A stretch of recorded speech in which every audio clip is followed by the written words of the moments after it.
Your Humanities Half Hour is brought to you by the Northern Marianas Humanities Council, navigating the human experience together.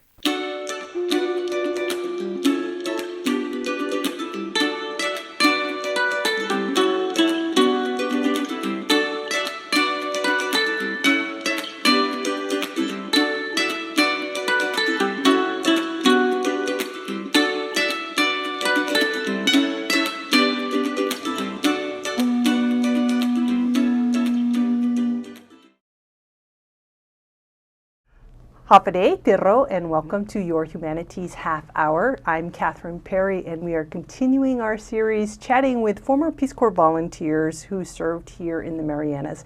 And our guest today is Terry Townsend. Terry, welcome back to Saipan. Glad to be here. It feels like home. It's been very gratifying to come back and see all the development and all the wonderful people. Well, thank you for making time to chat with us today. You were here in 1974 to 1976. Mm-hmm. And fortunately, you were one of the volunteers who worked closely with one of our first mayors, fourth mayor of Saipan, Vicente Diaz-Sablan. Mm-hmm. I was wondering if you could share with us a little bit about what kind of leader and what kind of man he was. Mayor Sablan was a collaborator. He was, I mean that in a very positive sense. He was a man who got people together. A mayor deals with very prosaic issues, meaning problems people have today. Their roads, their garbage pickup, their water supply. One of my favorite examples, the Marianas Variety, published a hand-drawn map of Chalancanoa with an X showing a dead, and an arrow pointing out dead dog, and demanding that the mayor get the mayor who's responsible for stuff like that. And you know, sure enough, the mayor assigned somebody from Public Works to go out and find the carcass and pick it up. And that's the kind of very immediate problems. So officials at higher levels of government are talking about the Compact of Association with the United States, the Commonwealth Agreement. At the time we were there, as volunteers, we were not involved in these discussions at all, but we heard about them. There were neighborhood meetings, district meetings, just a lot of gossip and talk, and we listened about things like democracy and whether or not the Northern Marianas would remain. Remember, it's the trust territory at that time. The trust territory included the Marshalls, Truk, Kusarai, Ponape, Palau, and the Northern Marianas were the 6 districts.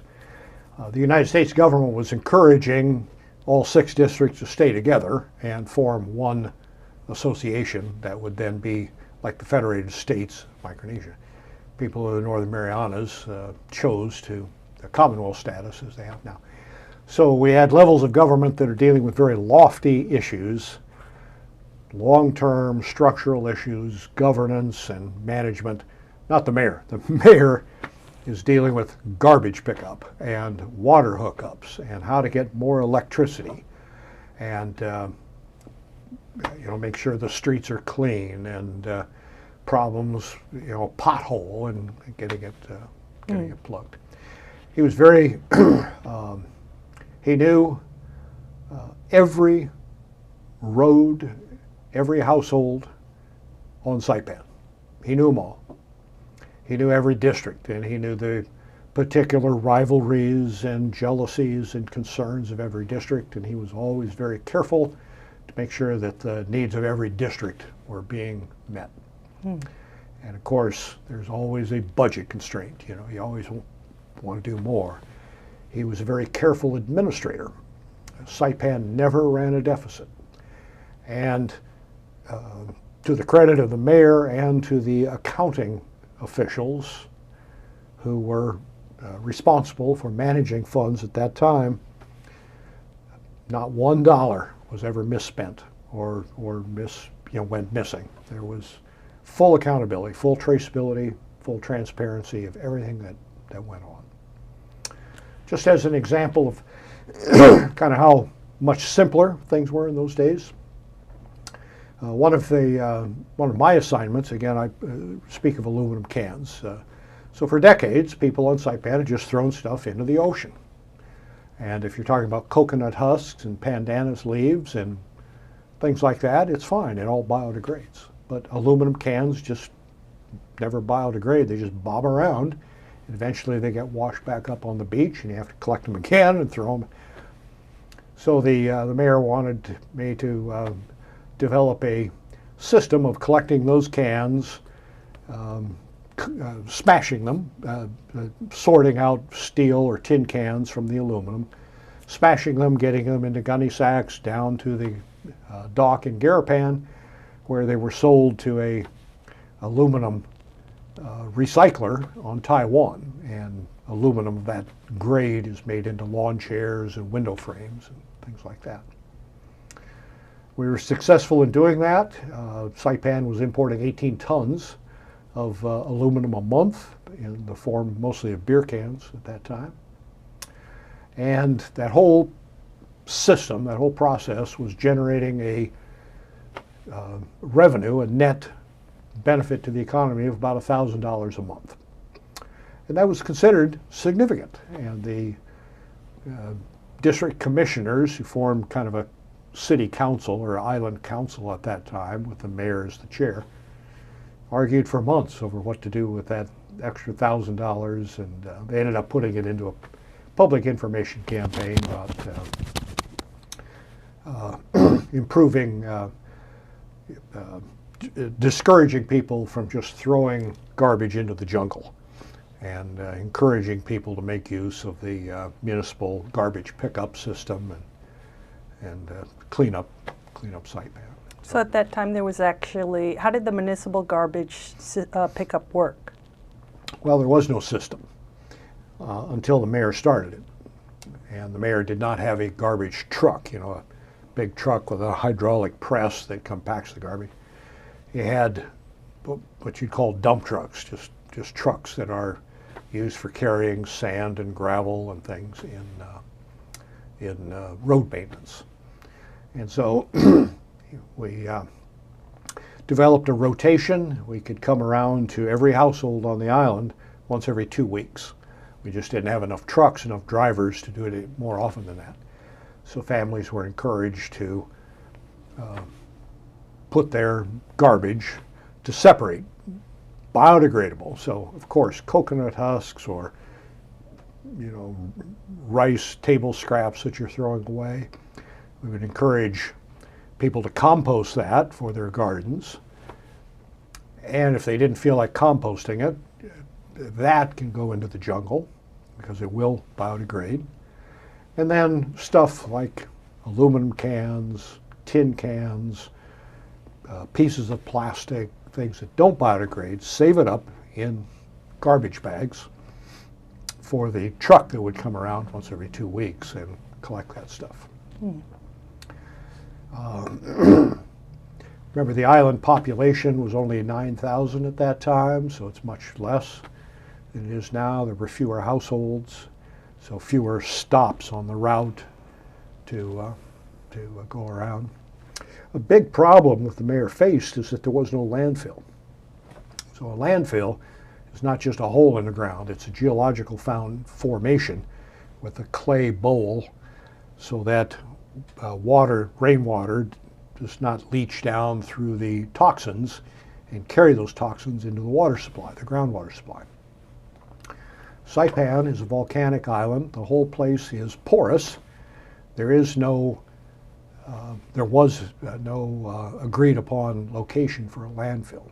And I'm gratified to see up north of Garapan, a landfill has been constructed. And so there is now an ecologically responsible place for the disposition of refuse from Saipan. That was an issue the mayor was dealing with at the time. What was his management style, if you were able to recall? Well, first of all, he spoke Japanese fluently. He had grown up in the Japanese period. He was a minor civil servant under the Japanese government. I don't know exactly what he did, but he spoke fluent Japanese, as did many of the commissioners. Many of the adults back in the 70s. Remember, if you'd been 20 years old in the 1940s, you are now 50 years old in the 1970s. And many of them spoke fluent Japanese. So, talking about management style, he often broke into Japanese when he was talking to commissioners. Not always, of course, but sometimes. He was very collaborative, meaning he would patiently listen to every commissioner, and of course, again, every commissioner had his own concerns and little rivalries, and he had to make sure that, you know, District 4 wasn't left out, that District 5 got as much as District 1, and back and forth. Very collaborative, very detail-oriented. He was not a man to just delegate, you know, go pick up that dead dog. He would tell you exactly, you know, where that carcass was, because he knew it. Another thing, Saipan was just beginning to import a number of cars. We didn't have many cars at the time, we had some. And an issue that was developing was used car parts, like flat tires and things, just being thrown out. And he was very fastidious about ensuring that that stuff was cleaned up immediately. He did not want to set an example that people should just start throwing things like that around. So he's very detailed oriented, very collaborative, very patient man, and very, very conscientious. Again, not a single dollar ever misappropriated or unable to be accounted for. Well, that's a great legacy, actually, as a leader in the community. Right, and he of course was interested in the all these lofty discussions about democracy and affiliation with the United States and the implications of U.S. Citizenship, and he was interested in that, but he never partook. I never saw him speak up at any of these town meetings, or, you know, you'd have members of the legislature would be on a table there, and each one speaking during a district meeting or something. He never did that. So he was more of a practical, absolutely person. I use the term prosaic, meaning very down to earth, very immediate concerns. And as I say, he knew every household on the island, and very concerned that the infrastructure needs, the development needs of every household were being met. He was also very concerned about economic development. Again, Saipan had been a subsistence economy. People subsisted on farming, including copra and fishing. And that was changing rapidly in the 1970s. And he did everything he could to try to maintain commercial farming and fishing. I'm afraid he was swimming against the tide. It just, there is some, we visited the farmers market on Saturday. There's some commercial farming activity, but certainly it's not as large as he had hoped it would be. So he's concerned about economic development and concerned about ensuring adequate infrastructure to facilitate economic development. And just the mayor is not responsible for education, so he didn't oversee the schools. There was always a Department of Education. But otherwise, just about anything that deals with local government, that was the mayor's problem. Could you share with us a little bit about your host family and your experience with the local people, maybe some of the local people that you were closest to during your time here?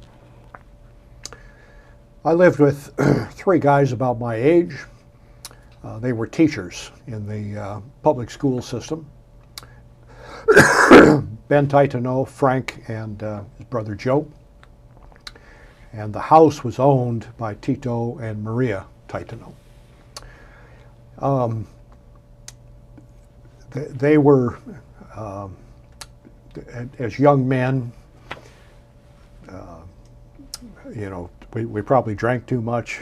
We went to parties. As a Peace Corps volunteer, I'm an employee of the government of the United States of America, and we were very patriotic. We were talking about the volunteers. So I was very careful to stay out of trouble with girls. Now, I flirted with girls, and you know, we went to parties and that sort of thing, but there was a line, and we knew what it was, and it was important to not cross that line. So again, we had fun and that sort of thing, but most of our focus, again, the guys are going to work. I was going to the mayor's office. Tito and Maria were traditional Carolinian family on the beach in District 4. They did not have jobs. They fished, and they were raising one additional son, a young boy named Anthony, and I have lost track of where Anthony is now. I'd like to find him. Fishing, breadfruit, taro, and living a Carolinian life there. I got modestly, by Carolinian standards not, but by my standards, I got modestly proficient at spearfishing, and I had an affinity for catching octopus in the lagoon. How do you catch an octopus, Terry? You get a piece of reinforcing rod from concrete, you know, like a rebar. Yeah. Yeah. Only the thin reinforcing rod, and you make a sharp hook on one end, so it's about 3 to 4 feet long. You go with a mask. We didn't use snorkeling, just a mask. And you find holes in the reef, and you poke in there with this rebar, and you will find octopus some of the time. And you haul them out, put them into this gunny sack bag. Remember, an octopus will have a head about the size of your fist, and then arms go out. The first time you see one, you're scared to death, but as you get used to them, you can fish them out and put them in there. The trouble with octopus, I don't know if you ever had it, but it takes hours of beating on them with a hammer to soften them up. So Maria would boil them in coconut milk for hours, and then tenderize them with a hammer, and then boil them some more. And eventually you could eat the arms of the octopus. Great fun. I also was good at EE. I had about a 12-foot bamboo pole. Again, I'm living right on the beach. You flip a line out there with a hook and a bait on it, and we call it jigging across. Okay. Yeah. I got pretty good. I could catch enough EE to fill this hat every morning with. How big were the EE you were catching then? About your thumb. Okay. Little fish. Yeah. Little silver fish. So are you saying that you could fish, like if you fished every morning for a week, just comparing to the population of our fish population now, you could fish every morning and fill your hat, you think? Sure, yeah. How long might that take? Oh, an hour and a half. With just one hook? Yeah, it's fun, but Yeah. you're standing out there, I mean. That's a pretty healthy fish population, I would say. Oh, absolutely, sure. Yeah. Yeah, the lagoon was alive.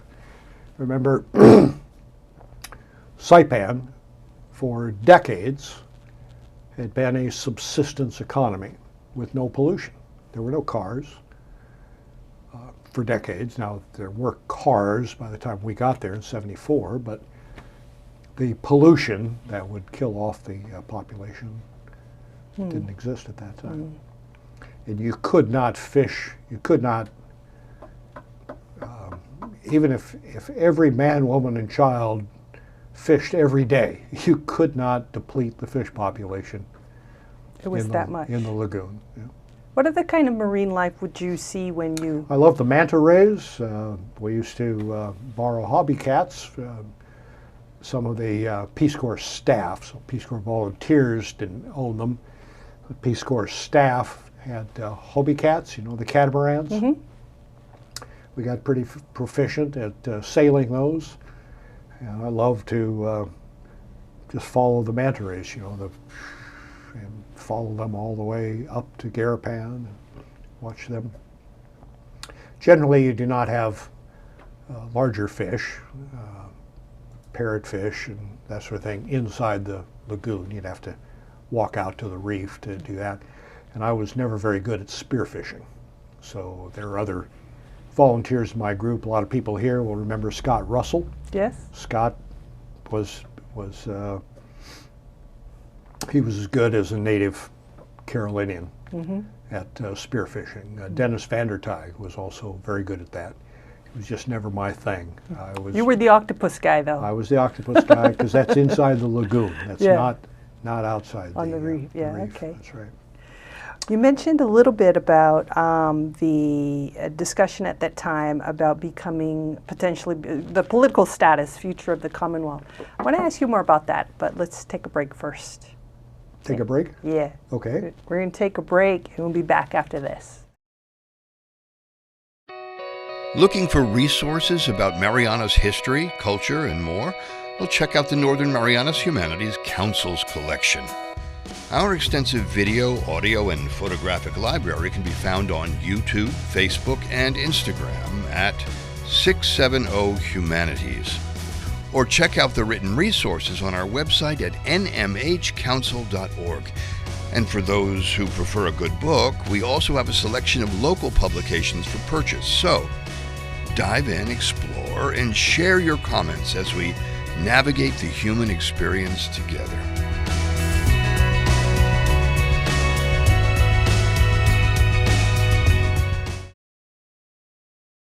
Welcome back. We're chatting with Terry Townsend, former Peace Corps volunteer here in the Marianas. Terry, you were here 1974 to 1976, right before the public plebiscite about whether we were going to become part of the U.S. Commonwealth, right. I mean, a Commonwealth of the U.S. or what. I have heard various opinions about the level of public education people received before making this vote. I think it was like 95% of the people on island are eligible voters registered, and then 95% of the registered voters voted. So it was a really, really strong turnout. What did you observe as far as how well or how the people were educated about what it might mean to become a U.S. Commonwealth or not? There was extensive public education efforts. Printed material in Chamorro, Carolinian, and in English, and numerous district meetings or neighborhood meetings in every district. So everybody was aware of the issues, everybody debated and was aware of the alternatives.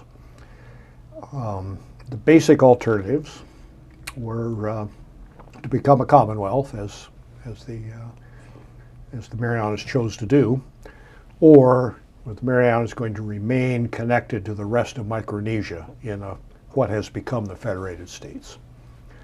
And for various reasons, a strong majority, as I recall, over 70% voted in favor of the Commonwealth Agreement. There's no dearth of information.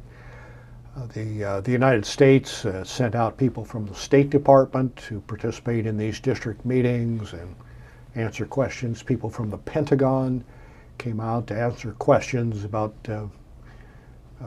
what the military envisioned for the islands and what the Commonwealth status would mean potentially mean, and we now see that some of that coming to fruition on Tinian. But so everybody knew that the U.S. had that interest, the military interest. We also had a delegation of senators, United States senators, who came out, and they stayed here for, I think, 3 days and talked to people in different districts around the island and answered questions, from the perspective of the legislature as to what they felt the trade-offs were. There was just a great deal of public dialogue and public information available. As Peace Corps volunteers, we just observed. We very studiously stayed out of any participation in these discussions, but we were here and we heard it all. Were you aware of whether, like, or did you ever observe, like, families talking among themselves about this, or with their friends? Sure. Yeah. Absolutely. So I, just speaking anecdotally, I mean, I didn't see the vote breakdown. I would bet that 90% of Chamorro families voted in favor, and probably 2/3 of Carolinian families voted against. And because of the population breakdown, that worked out to about a 70%, 30% vote. Something at this reunion 50 years later that I'm gratified to see, and I've been asking specifically about this, is this division between Chamorro and Carolinian families seems to have melded quite a bit. The public schools and in government in general, and just kind of in the environment around here, I don't sense the same degree of separation that existed 50 years ago. But absolutely, every family talked about this. Now, an interesting question that, again, I don't have any statistical information to verify about this, but I know that husbands were leaning on wives to vote how husbands wanted them to. And wives were really quite, what's the term, stern in response. They were going to vote the way they wanted to, and they were very protective of their vote. And I found that interesting. One of the roles of the Peace Corps is to bring American values to host countries. And the Peace Corps had explicitly, specifically, made sure that at least half of all the volunteers were women. They wanted to demonstrate women in professional roles, and that may have communicated to women here on Saipan that it was up to them to choose how they wanted to vote. As well as being matrilineal cultures, being both matrilineal. Chamorro and Carolinian. That's a whole other issue with the war claims reparations, and just how disruptive the war claims were, because the U.S. law, which is patrilineal, so sons inherit from fathers, whereas Carolinian and Chamorro cultures are matrilineal, so daughters inherit from mothers. That generated a lot of intra-family argument. Far more argument over the distribution of the reparations payments than the plebiscite did. Plebiscite was controversial, and there were meetings and campaigns and district meetings and things, but it didn't generate the passion that the war claims reparations did generate in just about the same period of time. If I can ask you in closing, how do you feel your time here in the Marianas affected you as a person and your life trajectory after you left? All of us who are participating in this reunion have said universally, we got a lot more out of our experience than we provided or gave to the islands. We all came out far different and changed. I came from the state of Iowa, which is flat and thousands of miles from the ocean, and pretty homogeneous. There were 2 students in my high school graduating class of 600 who were black. So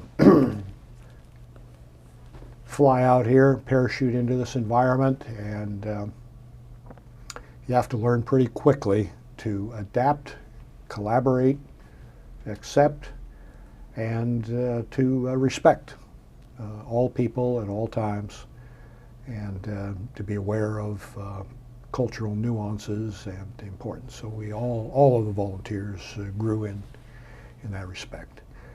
I gained some technical experience working with the mayor, I appreciate that, but the primary benefit was the cultural exposure that we had.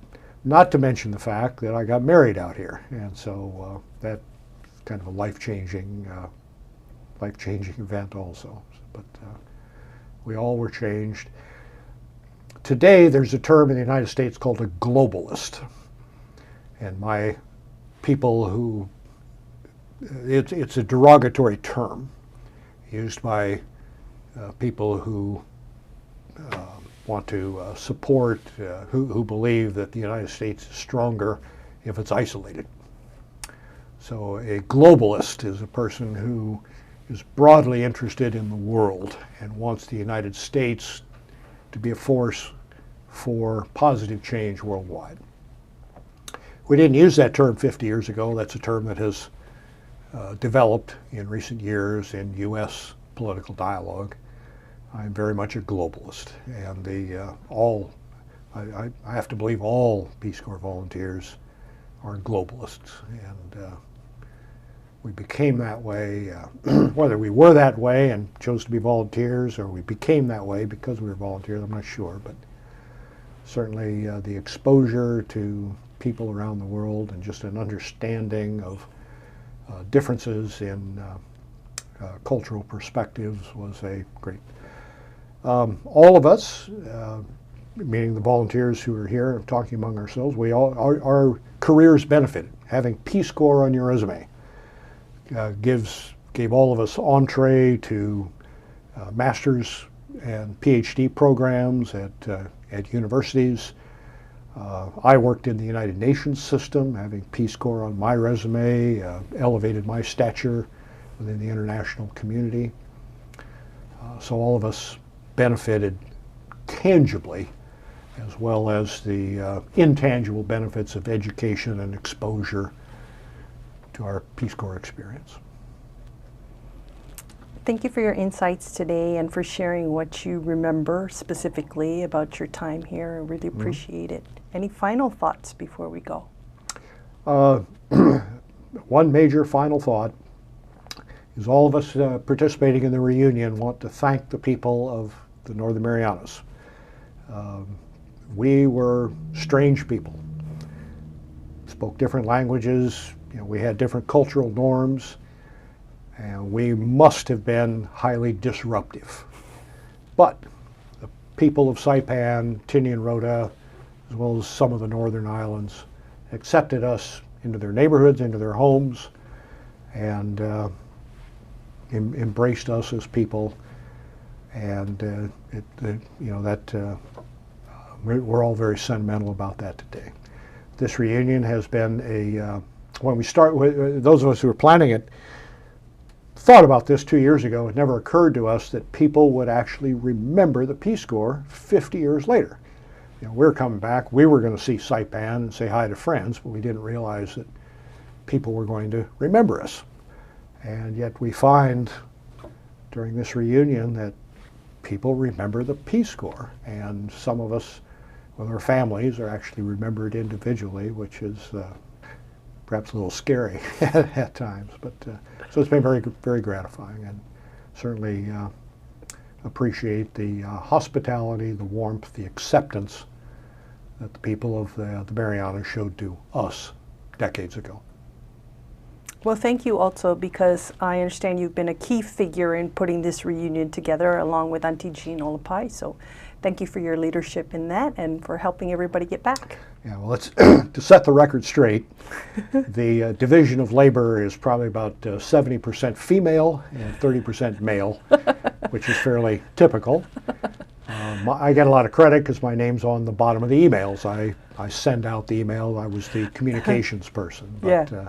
Jeannie Olapai, the local committee, are the people who've actually been doing the, I call it the legwork, the actual work of putting this reunion together. They've done a fantastic job. We were greeted at the airport on arrival, and the receptions, the tours, the boat trips, the interviews, the legislature, the governor's office has been a fantastic experience. Well, thank you all also as well. Okay. And thank you to the Humanities Council for having an interest in these stories. Our pleasure. Our guest today has been Terry Townsend. He is a former Peace Corps volunteer here in the Marianas, 1974 to 1976, part of a reunion of former Peace Corps volunteers happening in April 2025. This has been your Humanities Half Hour. I'm Catherine Perry.